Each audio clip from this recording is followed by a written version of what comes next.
So if people have questions, I can hang out. Okay, Literally. you guys are live on YouTube now. And then I'm just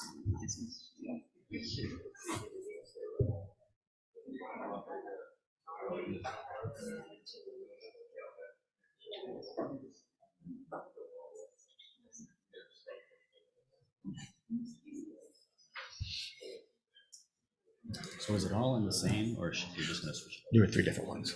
It was easier that way. Oh, the only problem is standing, is no one's gonna hear you. I'm just gonna. I mean, you can go to a microphone if you wanted to.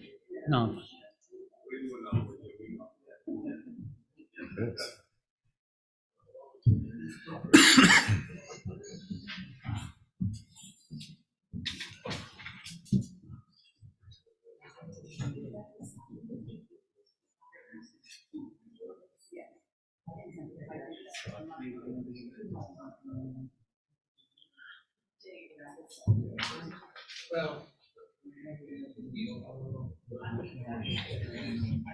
Oh, there goes your plan. Switch with Patrick. Maybe I should have mine. Oh, right. That's why I got mine. Smart. All right.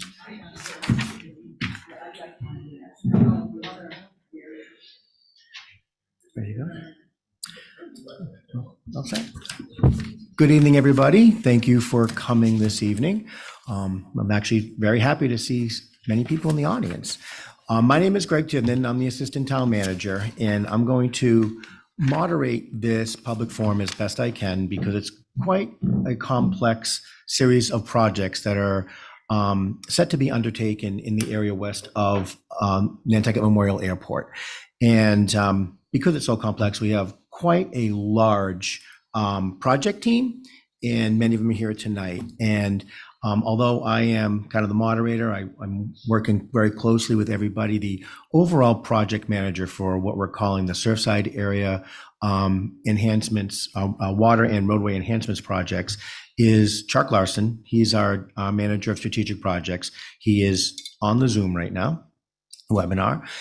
For the water main project, obviously Mark Willett, our manager of Nantucket Water, is the project manager for that project. And for the various roadway improvement, drainage, and side path projects, our DPW director, Stephen Arsenault, is the project manager for those projects.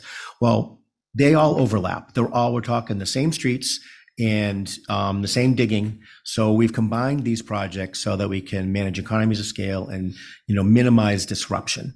I'd like to also introduce who are with me up at the panel right now, the engineers for these projects. To my left is James Drake, who is the engineer from CDM Smith, who has been helping design the water main project with Mark. And to my right is John Osorio, who's an engineer from GPI, who has been working on the roadway projects for quite a while now, since Boulevard, actually. And to my far right is the town's new transportation program manager, Patrick Reed. And he's with us tonight to talk about roadway projects and any sort of issues that may come up from that.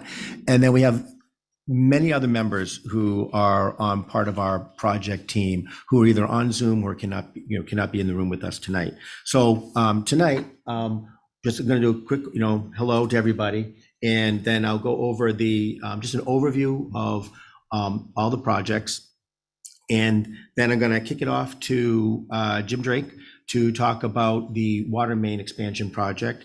Then we'll punt it to John, who will talk about the roadway projects, which is also very expansive. Then we're going to save some time for question and answers. And for those of you who are in the room, we have these pretty amazing boards on easels in the back of the room. And for those who are looking online on the webinar, we have the boards posted to the Surfside Area Projects webpage under project presentations. So if you go to the webpage on the far left at the bottom of that, there is a link to the presentations from tonight as well as the boards, if you'd like to go to that. So kind of jumping right into it. As I mentioned, this is a confluence of several projects that are coming together. And in order to try to make heads or tails of them, we broke them into phases. Phase one is the water main project. And it is just phase one because it has a faster timeline to it because of our state funding. We're very fortunate, which we'll go into later, to have secured a state revolving fund grant, a loan, excuse me. But with that comes some specific deadlines and timeframes. So that's phase one. So that would be the first digging. Then from there would be phase two, which would be Lover's Lane. Lover's Lane is already in design and through GPI.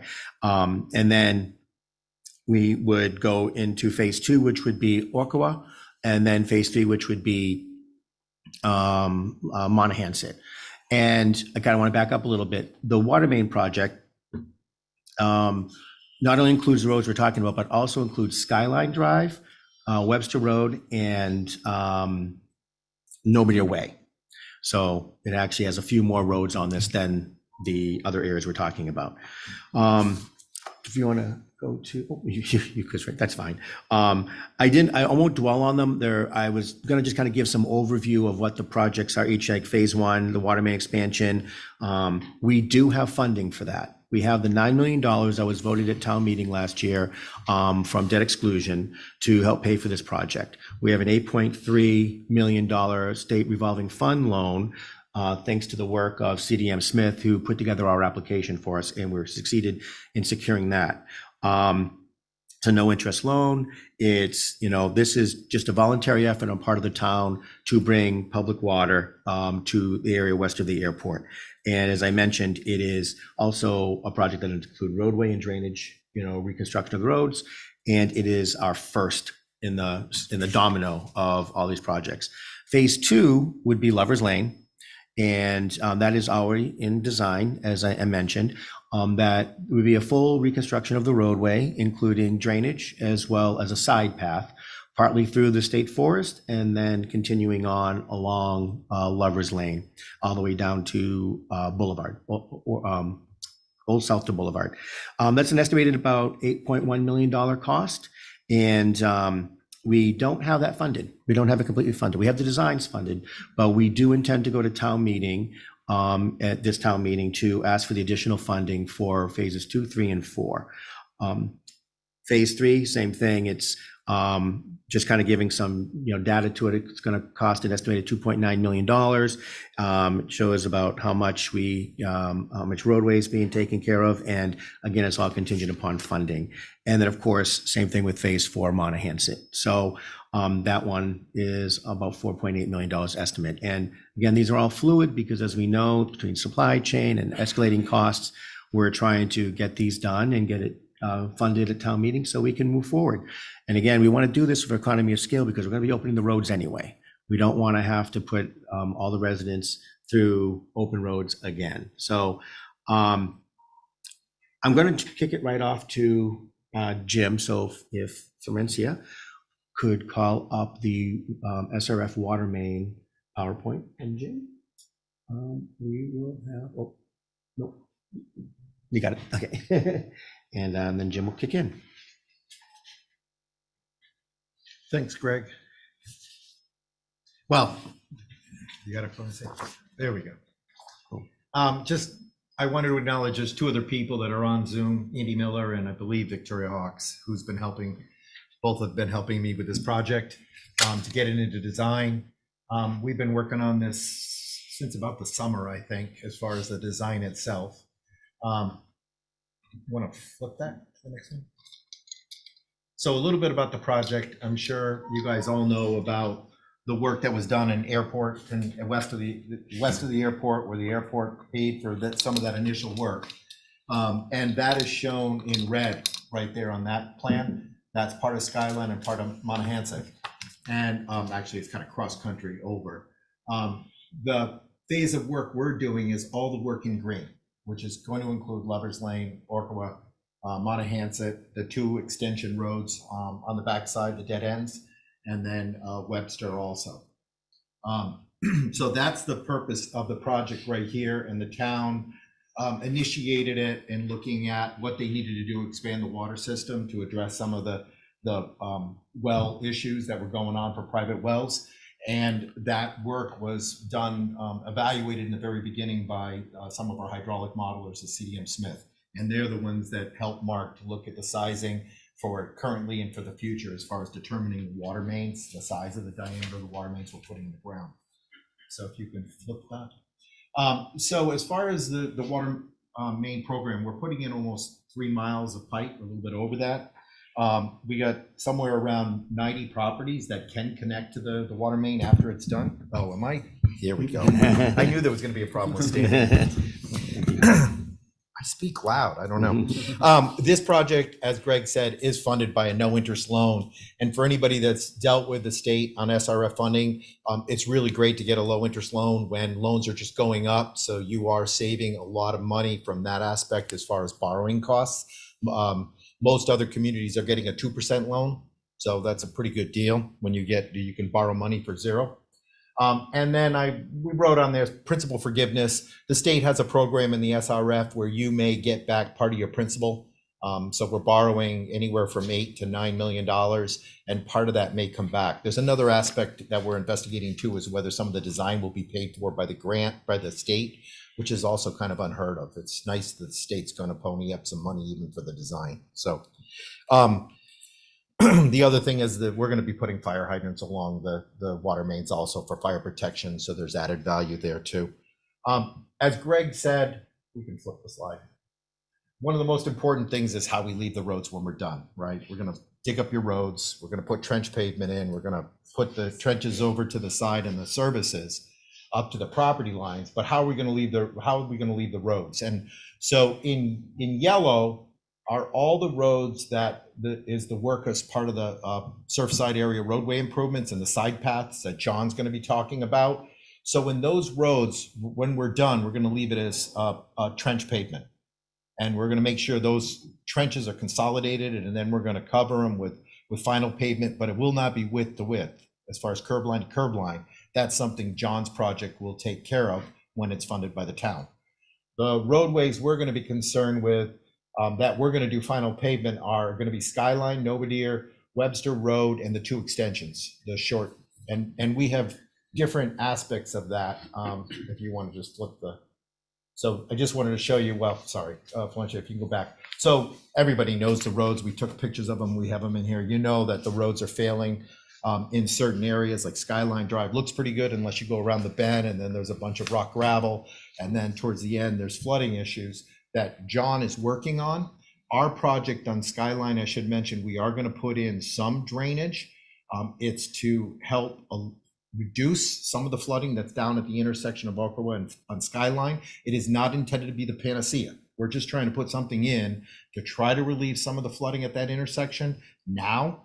And then John's project, when it gets fully funded, will look at Okawa, put in infiltration basins, which is probably the better solution to relieve all that flooding. It should state, someone's probably seen that at that intersection, the town actually did an emergency excavation to put in some equipment in there and put in some drainage leaching basins to try to help out. So some of that area, some of those problems, I assume, has been reduced a little bit by that new infiltration basin.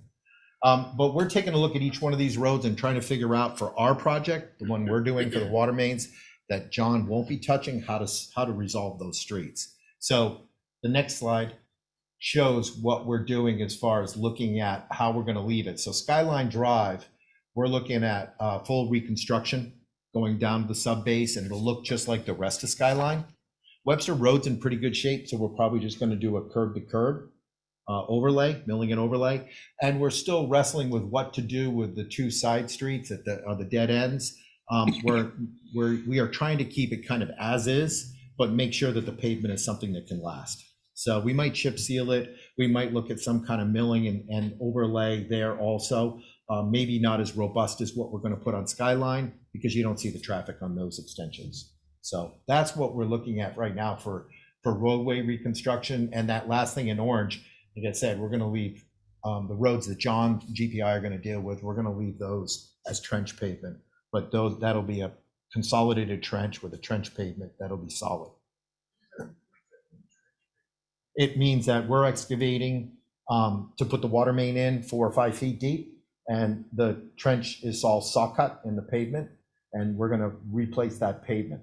Now, I should say that as much as possible, what we're trying to do is keep the water main off the existing road. So one of our challenges is John's got overlays where he's going to put the road and the side paths, and we're trying to keep the water main out of the existing roadway, but also out of the future roadway. So we're still moving around because John's putting in these big infiltration basins on the side of the road, and in some cases we have to scoot around those because you can't really have a water main through an infiltration basin. So that's something we're still trying to coordinate, which is why, you know, it was Greg's idea to put them all together so we could work it out and try to have a one integrated project. But where we are digging in the pavement itself, it would be what you'd see as a trench pavement. And basically it would be saw cut back after the trench is cut. It would be seal coated infrared, and then the pavement would go in. But that's after the trench is consolidated.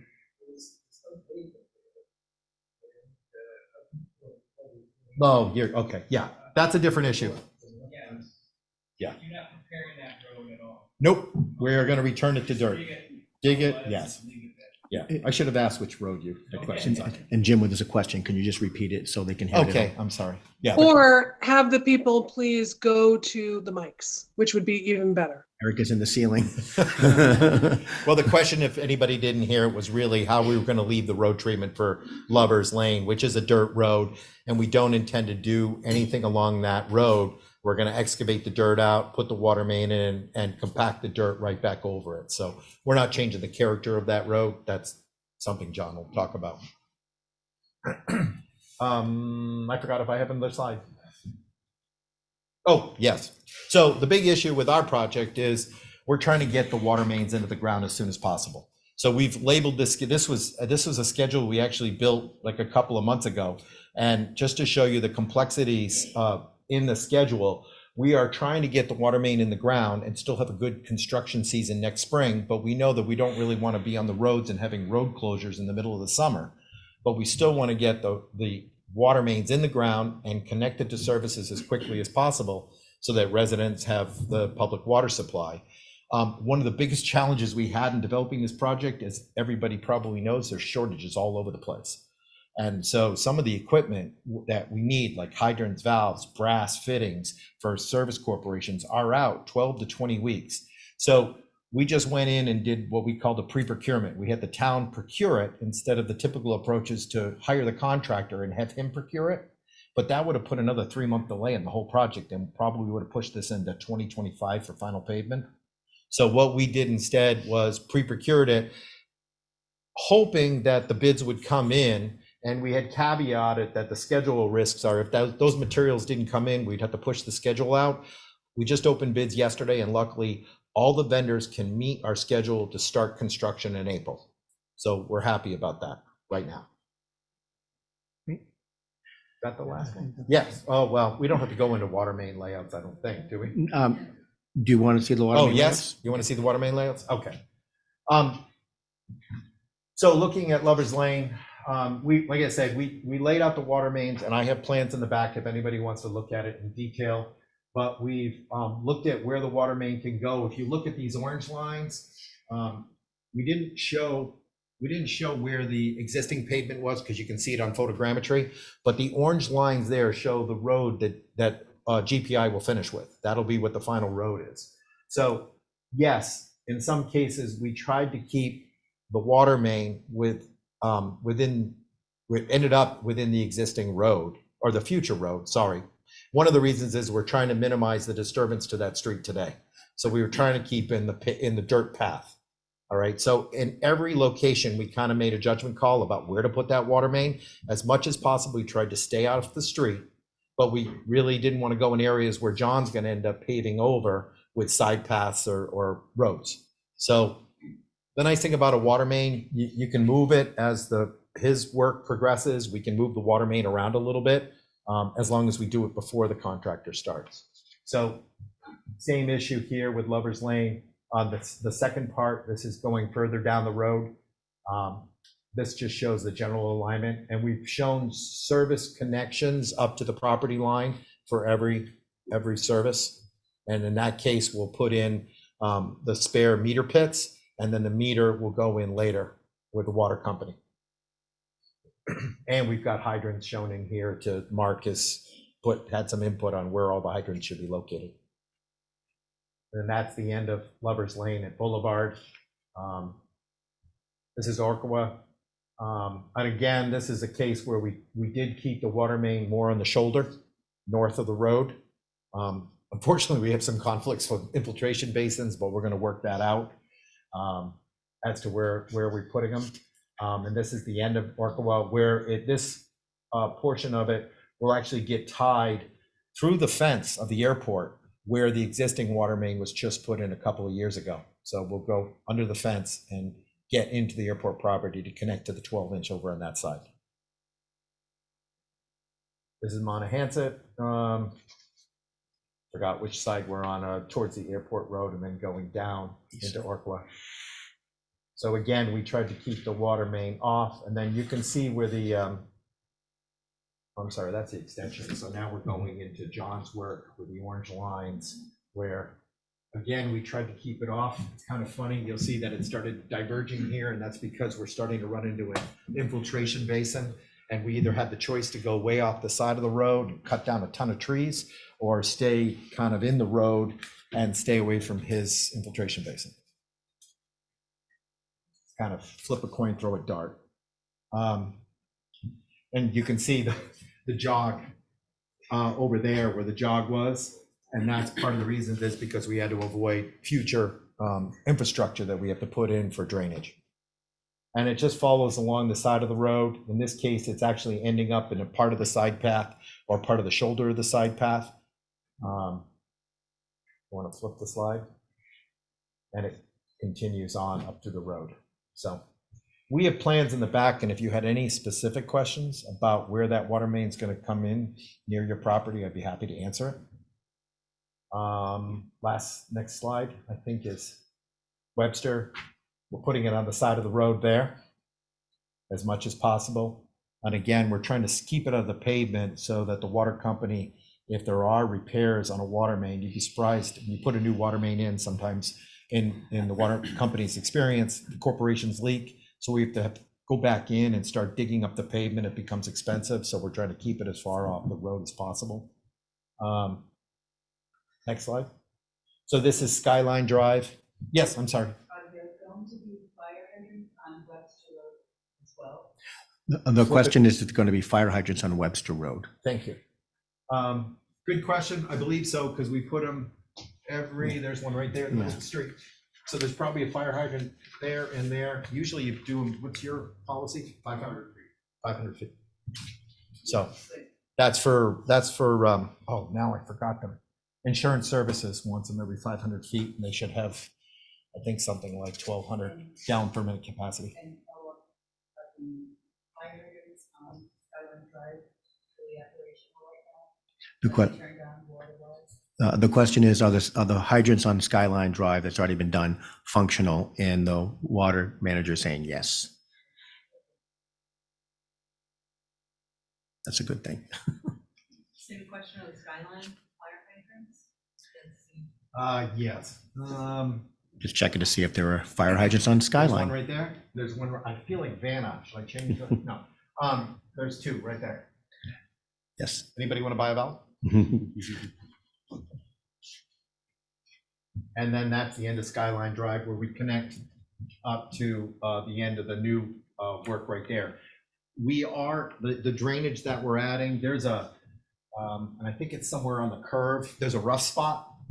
And we're going to add some interim drainage right there. I shouldn't say interim, we're putting it in the ground, it's not coming out. But it's designed to help resolve some of the flooding upstream before it flows all the way down the hill into Orkawa.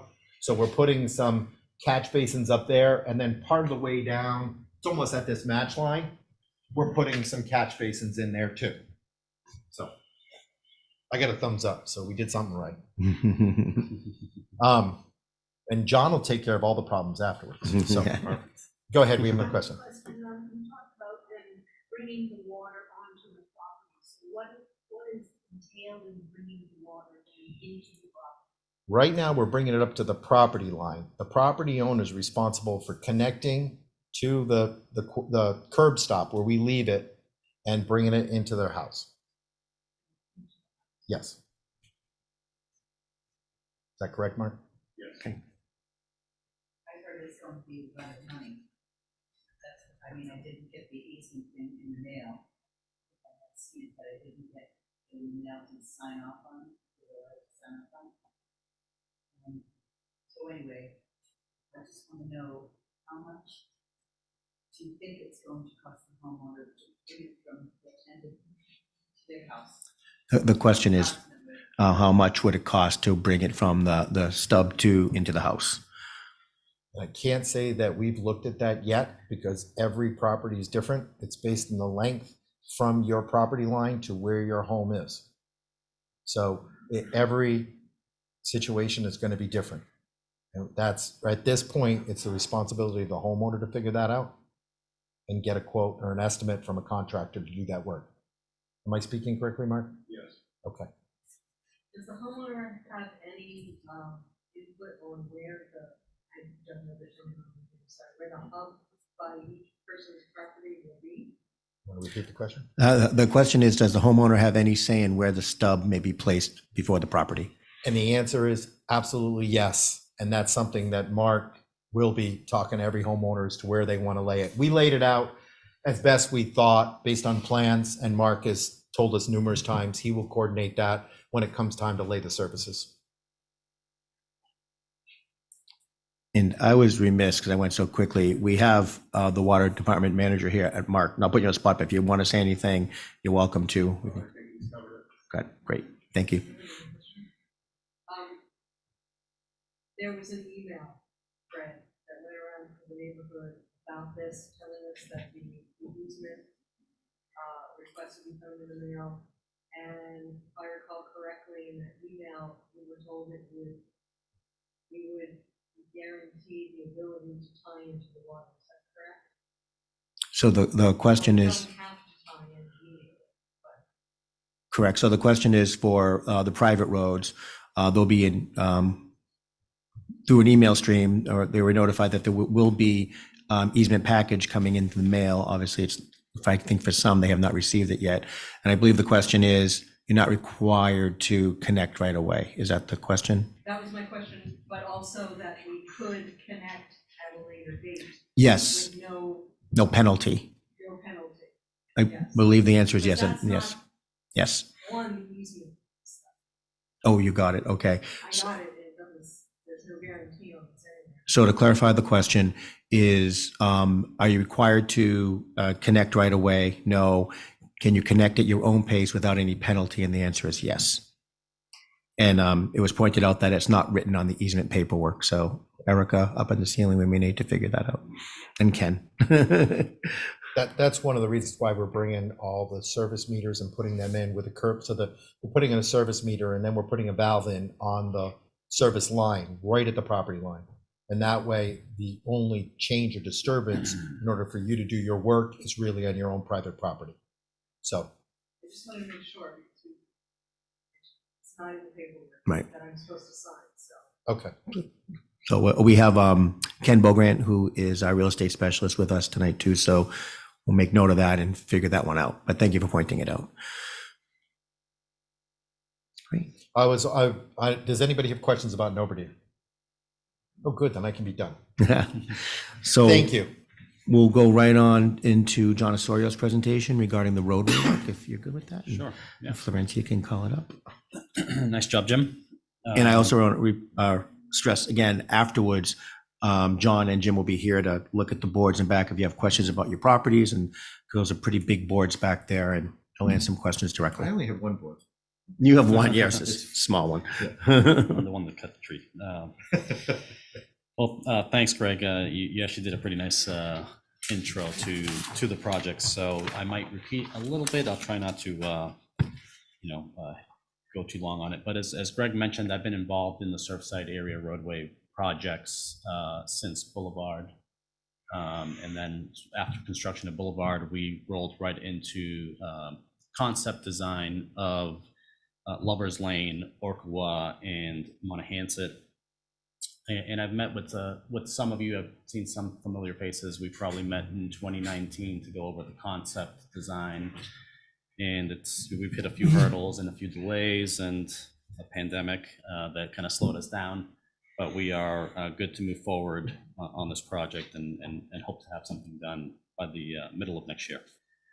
So look, a quick agenda, just go over project overview, existing conditions, which you're all familiar with, some of the project goals, and then the status of the project as it stands now and next steps. Project overview. So it's about I think it's a slide. So project overview. Yep, it's about just under 2.5 miles of roadway reconstruction. We have Lover's Lane from Boulevard all the way to Old South Road. Orkawa from Lover's Lane to Monahans, and Monahans from Orkawa up to the airport access road, which is about Miller Lane or just south of that. The roadway reconstruction will include side paths, including a path through the state forest from Rugged Road to Old South Road. That hasn't changed from the original concept. It's a full closed storm drain system throughout all of the roadways, which include infiltration outfalls, which I'll go into in depth a little bit more, and then relocation of existing utilities. I'll touch on that. That's not for the full stretch, but there's certainly some areas where we are impacting existing power and communication lines. Next slide.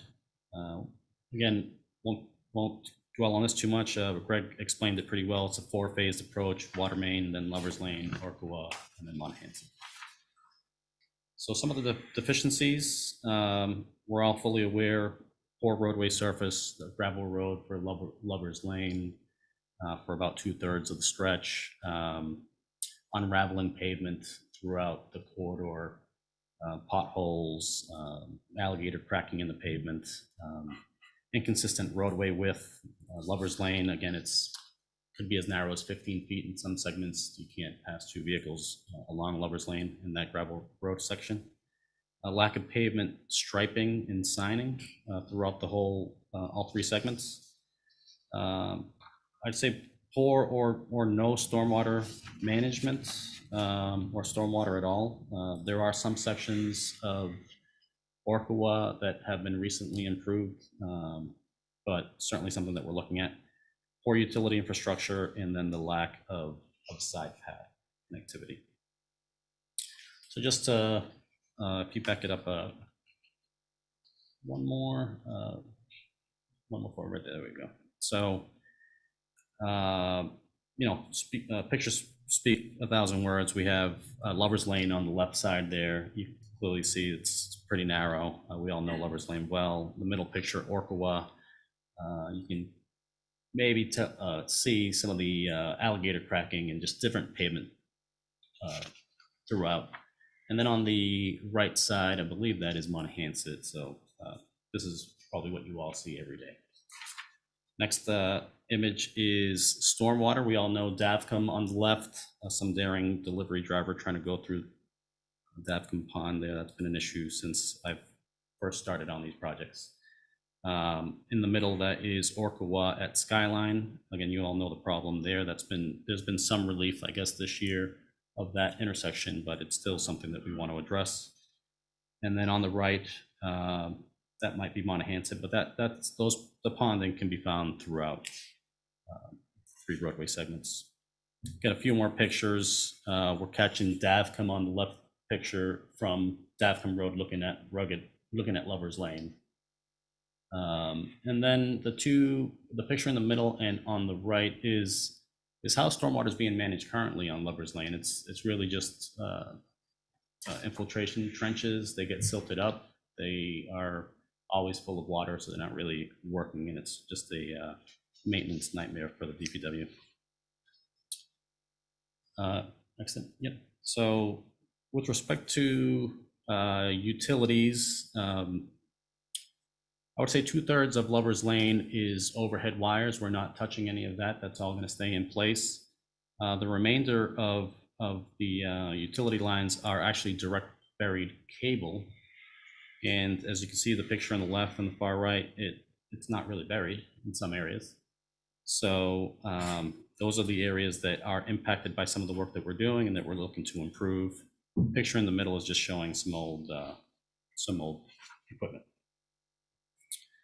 And then lastly, with respect to the existing conditions, is the lack of side path connectivity. The map on the left can be found in the town website. It's the multi-use paths throughout the island. The blow up on the right is just showing that there really are no accommodations, pedestrian and bike accommodations between west of the airport, south of Old South Road, and kind of bordering Fairgrounds and Boulevard, Surfside. So that's what we're looking to improve. So some of our project goals, again, most important is the roadway surface. It is full depth roadway construction, consistent asphalt pavement, asphalt berm on both sides, high visibility pavement striping, context appropriate signage, just being very careful as to what we're including along this neighborhood. Stormwater and utility improvements include, again, the closed stormwater drainage system, new pipes, new manholes, new deep sump catch basins that'll help the DPW with some of the maintenance, and maybe even some leaching structures here and there. Outfalls will be infiltration chambers designed to handle 100-year storms, which is not typical, but this is what the town wants to do at these outfalls. Again, proposed water main, as Jim described, and then relocated power and communication lines where needed. And then lastly is the 10-foot side path throughout all the roadway segments. So the next slide is actually it's the renderings, it's the boards that we have in the back. Again, Lover's Lane from Boulevard going north.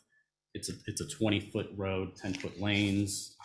It's a 10-foot side path on the west side, separated from the road by a 6-foot vegetated or grass buffer.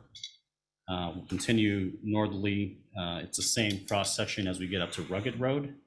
And then at Rugged Road is where the path veers into the state forest and continues north through the Nantucket disc golf parking, which will also get expanded for more capacity and parking there. And then continuing north to Old South Road, we will provide safe crossings to meet up with the Old South Road bike path. We'll also provide a safe crossing along Lover's Lane to newly constructed sidewalks that are on that side of the road as well. Similarly for Orcoa Ave, it's a tighter layout. I should have said Lover's Lane has, I believe it's a 66-foot layout, so we have a bit of space, but we are trying to hug the west side of the layout, just to reduce impacts to the properties on the east side. Orcoa Ave is a tighter layout. It's 40 feet, so there's not much that we can fit there, but we can squeeze in the 20-foot road, 10-foot lanes. It's a 10-foot side path and a 5-foot grass buffer, and we're tying right into the layout on the north side, and we will require some slope easements, temporary easements on the south side. And then Monahans is the same cross section as Orcoa. Again, continues the same all the way through the frontage of the airport and ends connecting to the existing side path at the airport access road. And this is just a close-up of the section. 10-foot lanes, 10-foot side path. This is Lover's Lane. Next one is Orcoa and Monahans, where the side path is on the right side or the south side of the road. And we have a nice little rendering. This is, I'd say this is south of Rugged Road, kind of an idea of what it would look like. The grass buffer here looks a little close. It's 6 feet in this section, and then you get more space as we get to the state forest. So yeah, I mentioned the state forest. The picture on the bottom left, that's the state DCR trail. It's a 6 to 8 feet wide. It's overgrown, isn't maintained. We're currently working with DCR on a permit application to construct a 10-foot side path. The picture on the bottom right is where the existing side path, or that existing trail, comes out into the parking lot. And the yellow highlighted area is actually the size of the existing parking lot. So we are basically doubling the parking size. It will remain a gravel lot. And then the side path of the trail would go loop around the parking lot, and we'll be working, this is water department property. So we will be working with the water department on that access point, and it is gated at the moment, and we would want to maintain that gated path or road. So last time we all met, traffic speeds was a concern. And I'd love to get feedback on how Boulevard has been doing, how speeds are on Boulevard. I heard some laughing, so that might not be good. Yeah. We're certainly looking at traffic calming elements. We didn't implement anything on Boulevard. And we know that Lover's Lane, and there's concern throughout these sections. So what are the benefits of traffic calming? Obviously increased safety and access for all modes. It can be aesthetically pleasing as well, depending on what we do. And then we're looking to decrease vehicular speeds, frequency and severity of collisions, and cut through traffic, hopefully. I'm sorry, what is traffic calming? Well, I'm going to get to that in the next slide. So some ideas of traffic calming. We've talked previously, we mentioned raised crosswalks, raised intersections as an idea that we can implement along some of these stretches of road. Lover's Lane is over a mile of just a straight road. It is narrow, so that works in our benefit. Other ideas that we can implement are maybe median islands or some kind of vegetated island that it's an obstruction. It forces vehicles to slow down. Not for the whole stretch, but in isolated locations. And then I dare to say driver feedback signs, maybe not too popular on the island, but it is a unique way to let drivers know how fast they're going, and they're doing some crazy things these days with emojis and smiley faces and thumbs up, thumbs down. Throwing that out there as something that we use, but certainly not what we're proposing here. The goal here is to get input from the public so that we can move forward with that design. And we're going to be working closely with the town in the coming month to try to determine what we want to do. Other ideas: street trees within the vegetated buffers, speed humps, and then many roundabouts are also ideas that have been used. Hopefully that answered your question. So infiltration chambers, we are proposing 9 outfall locations for our drainage. So it's a closed storm drain system conveying to an outfall location, which will be handled by these infiltration chambers. And they are designed to handle 100-year storms. There are no other outfall locations, no streams, no way to really get rid of rainfall except for the natural sand that you have on the island, and we're trying to take advantage of that. So these chambers are pretty good size, again, trying to handle the 100-year storm. Again, we talked already about utility relocations. The plan on the right side is basically showing we have in gray, is the side path. So you can see that we're directly impacting this specific area on Orpala. So there is a necessity to relocate utility lines, which will resolve some of the problems that are out there anyways.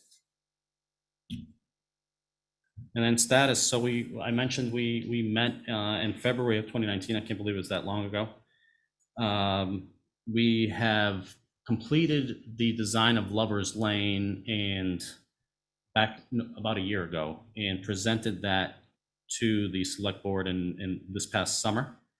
Since then, we have caught up with Orkawa and Monahans and are looking to complete final design for all 3 roadway segments. Hopefully spring, summer of 2023. Again, looking for feedback from the public, and then we can finalize all those details that are needed. And then the goal is to begin construction. Again, this is Lover's Lane would be phase 2. So once the water main installation is completed, we hope to begin construction on Lover's Lane in the fall 23 or spring 24. Almost done here, I promise. Oh, no. So project status, permitting, we are well underway. We've been working with DCR for since back in 2020.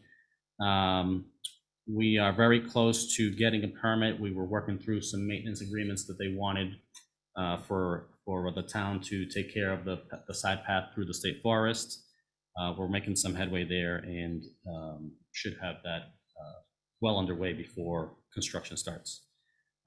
Natural heritage we've coordinated with, and I think we just heard back today that there are no issues with natural heritage or Mass Historic Commission.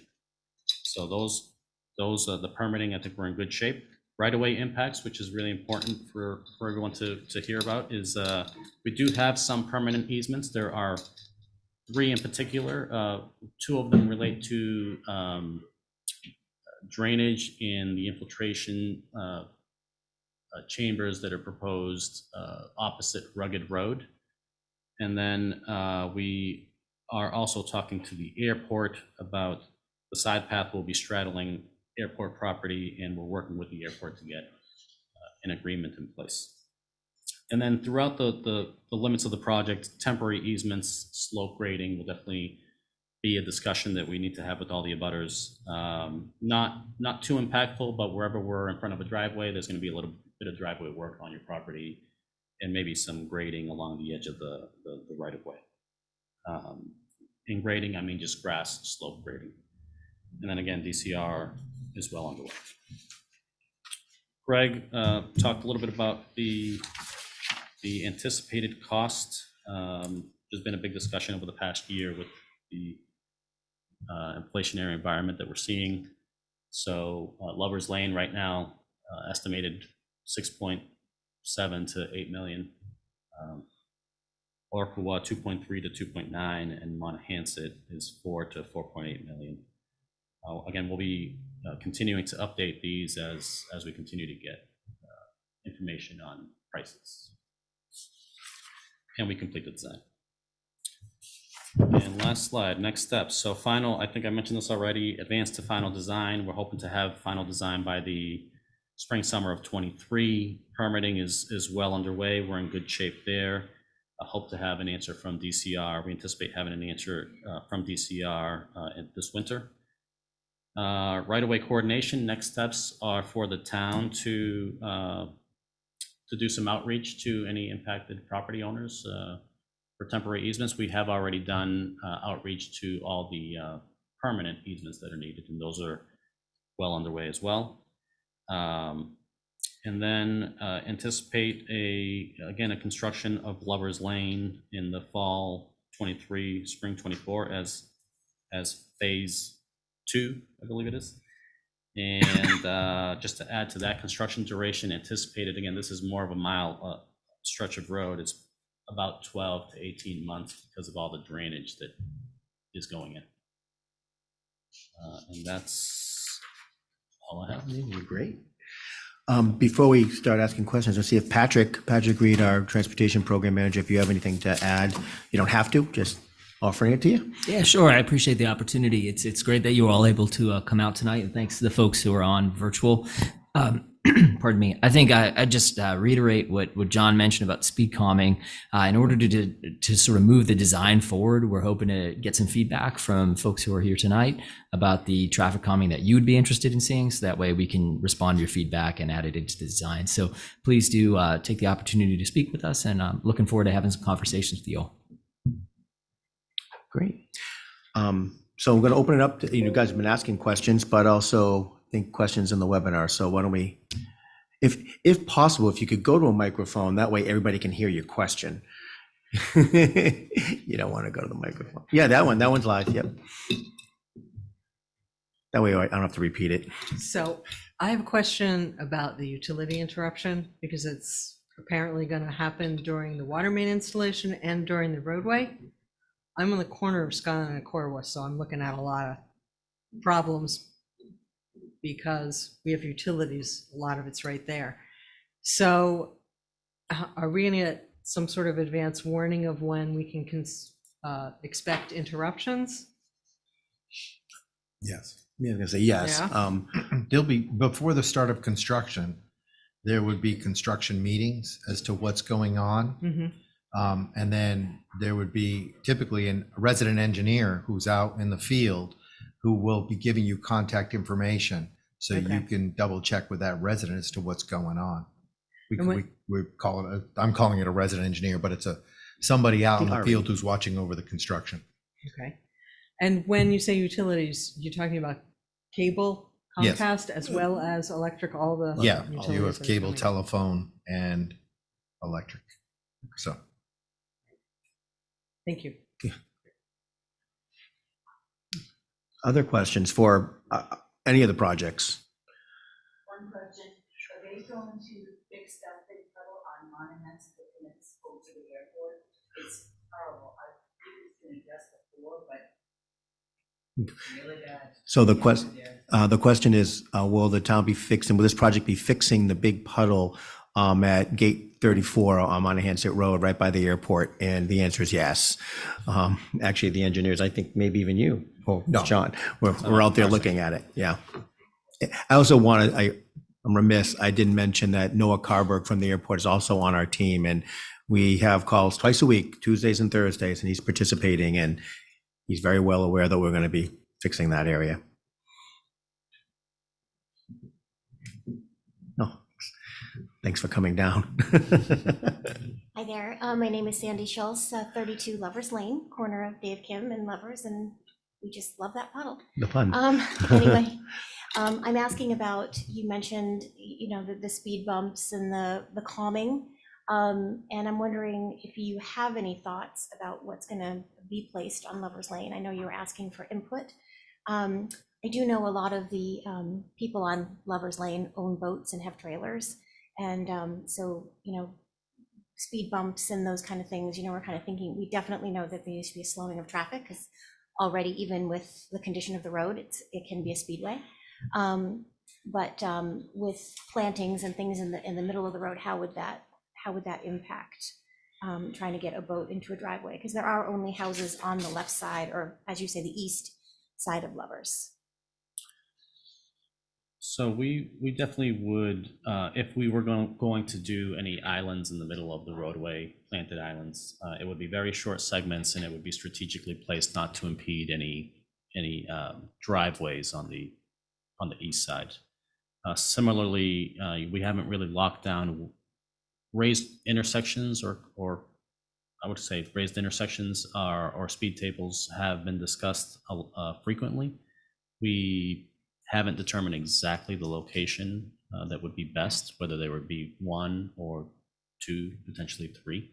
But that is the exact feedback that we're looking to get from folks, and what would be the concerns with using these ideas. Okay, thank you. And part of that is, this isn't the only meeting on this. We're anticipating getting feedback and emails, and then I'm anticipating we'll have another probably select board meeting update early February. That's my anticipation. Hello, good evening. Thanks for having this meeting. We appreciate it. And my name is Spencer Goldsmith. I'm at 59 Lovers Lane. And first of all, first question was, John, you had mentioned that the right of way was 60 feet, and I was under the impression it was 30 feet. Maybe you could clarify right of way and if it varies or whatever. My second comment is that, the plan had nice renderings of before and after, and quite honestly, the after picture is a little bit frightening when you see this. Looks like the runway at the airport with trees on the side. And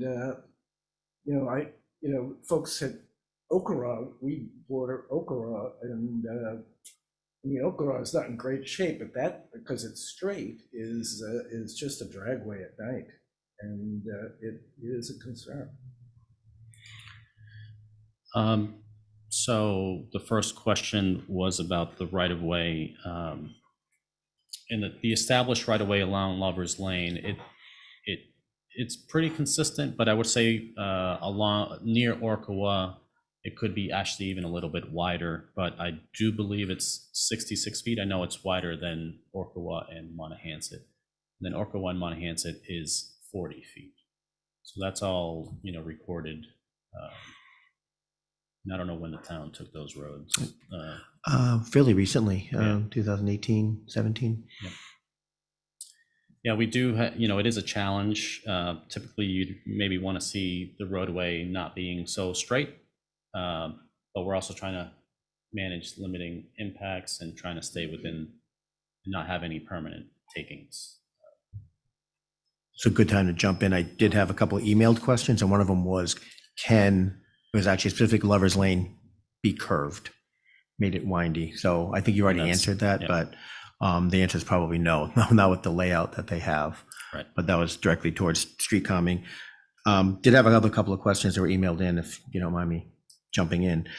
One was, must Lover's Lane be paved?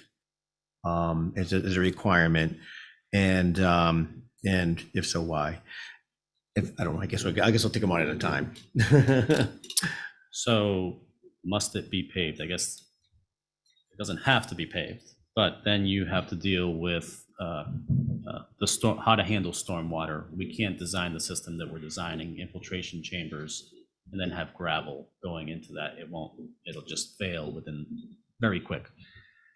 So it just depends on how much you want to resolve the drainage issues along Lover's Lane, and then the constant maintenance that is needed,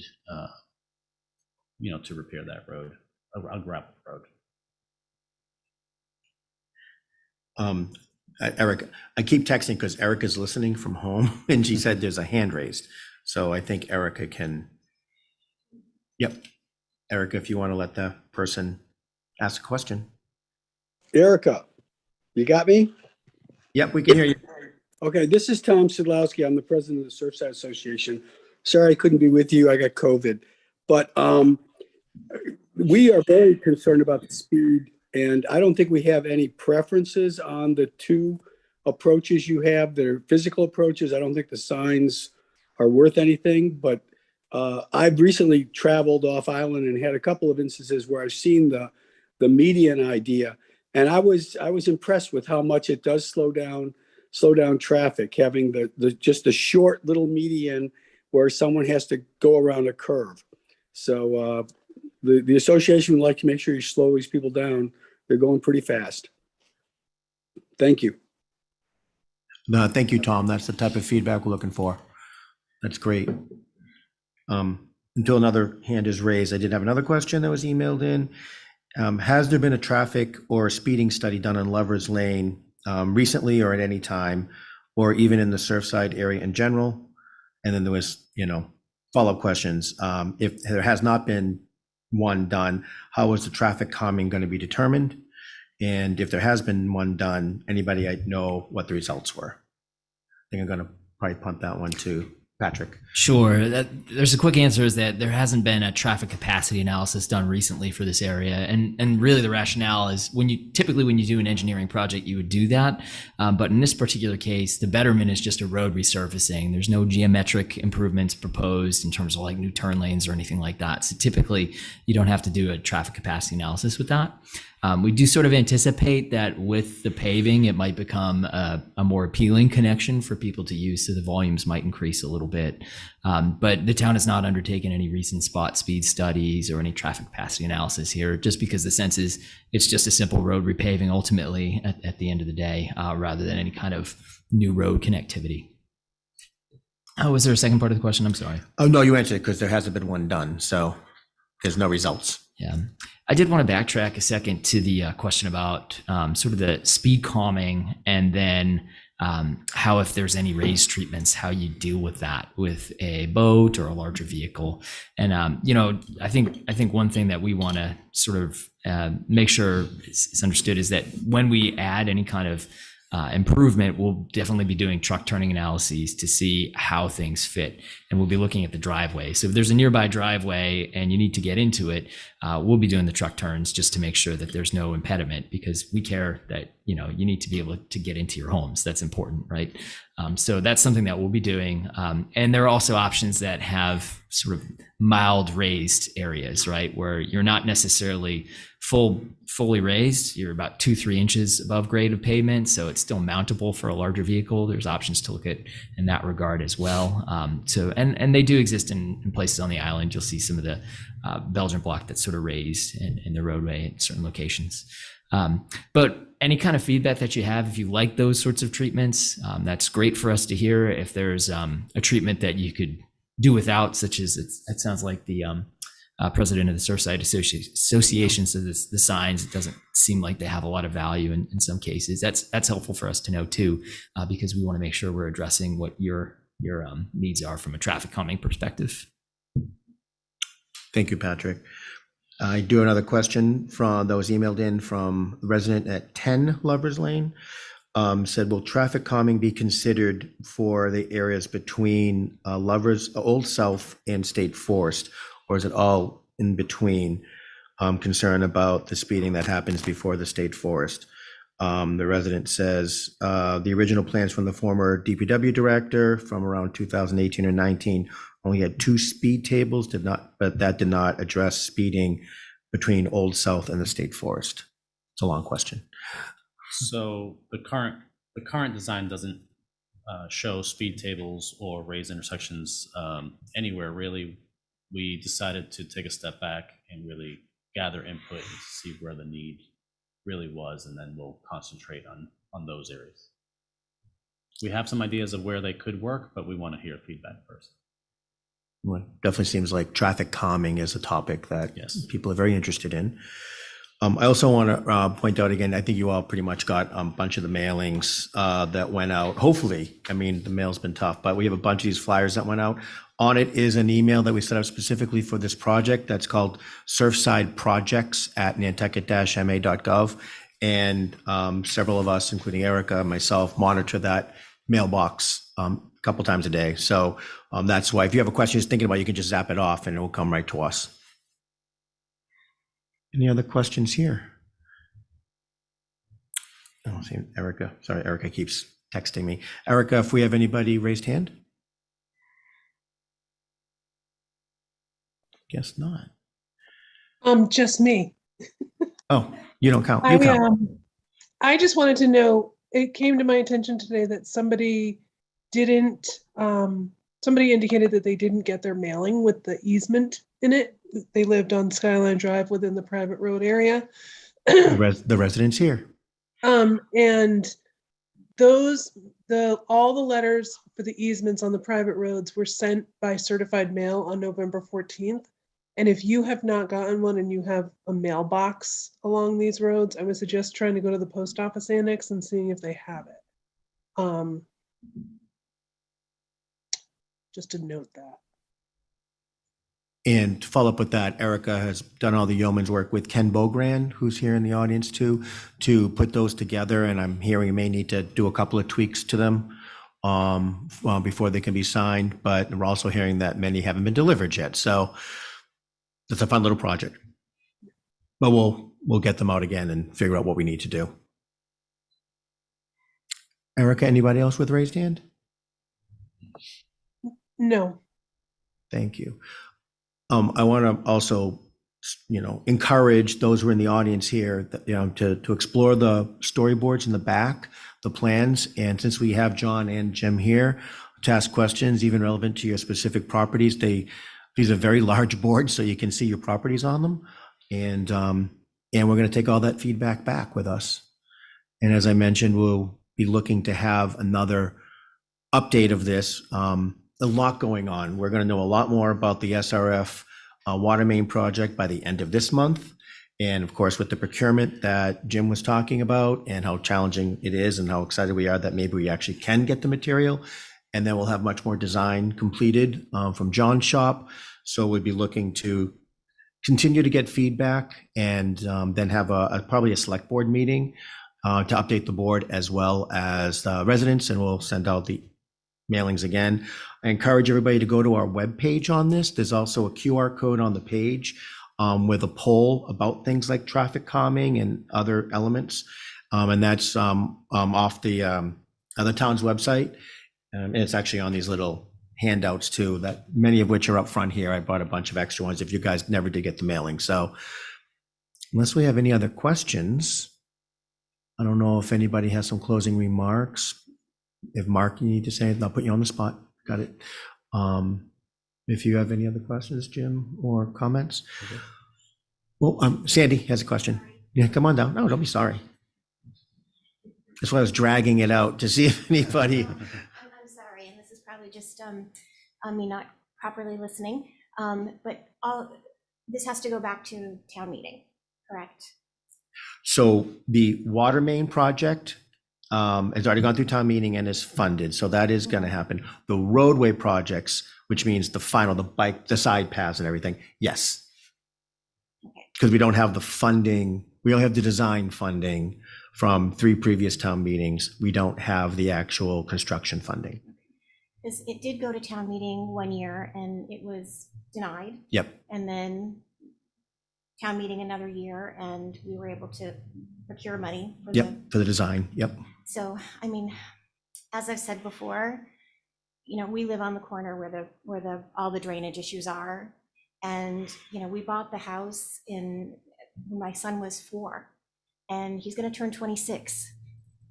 Just to give you a little idea of how long we've been waiting. That puddle, you know, has been in my basement a lot. And I really want to urge the town and the voters of the town that this is a project that really needs to be done. Not just for me or my family or the families that live on Lovers Lane, but Nantucket has changed so much. And there is so much traffic. And I think that it is important for Lovers Lane to be improved, just to make everybody's life easier. A lot of people use Waze, especially in the summertime, and you know, traffic is going every which way. And as much as I want to say that my husband and we bought a house on a dirt road and we purposely did it. We wanted to be on a dirt road, but it's just outlived that. And it really is, unfortunately, you know, time to see it paved. And so that, you know, other people are using it with the state forest and you know, all of that. And it's become a very busy area. And so I really hope the voters at town meeting in May will take that in consideration. Thank you. Thank you, Sandy. I agree with what she said. Oh, not seeing any other questions. I thank you all for coming out tonight. And I also encourage you guys to look at the boards. And for those of you on the webinar, the boards that I'm talking about are on the webpage under the presentation section. And you can see the layouts that are presented or proposed by GPI, John's shop, as well as the water main project from Jim's shop. So thank you all for coming and have a good evening.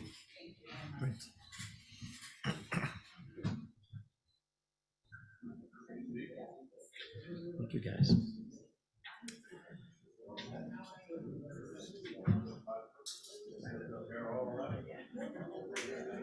Of course, I forgot to thank everybody from joining in, but thank you.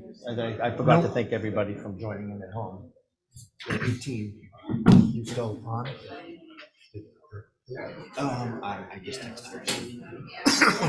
I might have to do it. I was just texting Andy to make sure that anybody could hear me. I didn't think even about that. Well, I texted Erica if I could. I think it picked it up from here too. Okay. I'm usually loud.